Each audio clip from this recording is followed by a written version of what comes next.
Well, I left Kentucky back in '49 and went to Detroit working on assembly line. The first year they had me putting wheels on Cadillacs.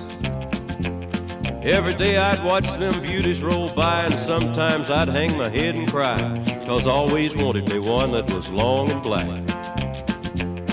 One day I devised myself a plan that should be the envy of most any man. I'd sneak it out of there in a lunchbox in my hand. Now getting caught meant getting fired, but I figured I'd have it all by the time I retired. I'd have me a car worth at least $100 grand. I'd get it one piece at a time, and it wouldn't cost me a dime. You'll know it's me when I come through your town. I'm gonna ride around in style, I'm gonna drive everybody wild, 'cause I'll have the only one there is around. So the very next day when I punched in with my big lunchbox and with help from my friend, I left that day with a lunchbox full of gears. I've never considered myself a thief, but GM wouldn't miss just one little piece, especially if I strung it out over several years. The first day I got me a fuel pump, and the next day I got me an engine and a trunk. Then I got me a transmission and all the chrome. The little things I could get in my big lunchbox, like nuts and bolts and all four shocks, but the big stuff we snuck out my buddy's mobile home. Now up to now my plan went all right till we tried to put it all together one night, and that's when we noticed that something was definitely wrong.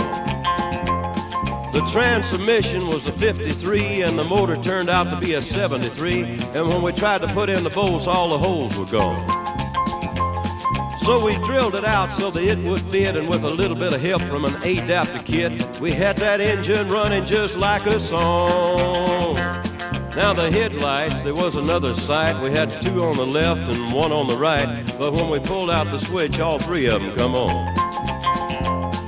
The back end looked kind of funny too, but we put it together, and when we got through, well, that's when we noticed that we only had one tail fin. About that time, my wife walked out, and I could see in her eyes that she had her doubts, but she opened the door and said, "Honey, take me for a spin." So we drove uptown just to get the tags, and I headed to ride on down Main Drag. I could hear everybody laughing for blocks around. But up there at the courthouse, they didn't laugh, 'cause to type it up, it took the whole staff, and when they got through, the title weighed 60 pounds. I got it one piece at a time, and it didn't cost me a dime. You'll know it's me when I come through your town. I'm gonna ride around in style, I'm gonna drive everybody wild, 'cause I'll have the only one there is around. Yeah, Red Ryder, this is the Cottonmouth in the Psycho Billy Cadillac, come on. This is the Cottonmouth, and negatory on the cost of this machine there, Red Ryder. You might say I went right up to the factory and picked it up. It's cheaper that way. What model is it? Well, it's a 49, 50, 51, 52, 53, 54, 55, 56, 57, 58, 59 automobile. It's a 60, 61, 62, 63, 64, 65, 66, 67, 68, 69, 70.